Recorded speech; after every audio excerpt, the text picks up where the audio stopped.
சொந்த கணவன் மனைவிக்குள்ளே என்ன பண்றாங்கன்னா அந்த பழி வாங்குற புத்தி இருக்கு பாருங்க. நீ சொல்லி கொடுத்தியா, நானும் சொல்லி கொடுப்பேன்.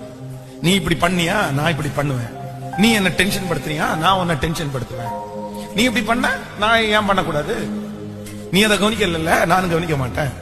அதான் இது கூட மோசமானது அல்ல. தன்னுடைய கணவன் தவறான வழிக்கு போயிட்டாரு, தன்னுடைய மனைவி தவறான வழிக்கு போயிட்டாங்க.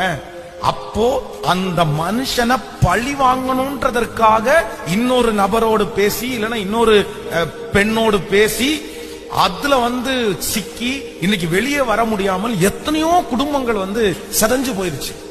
நீ பேசின இல்ல, நானும் பேசுவேன். நீ உங்க அம்மா அப்பாவுக்கு மட்டும் சப்போர்ட் பண்ற இல்ல, நானும் எங்க அம்மா அப்பாவுக்கு சப்போர்ட் பண்ணுவேன்.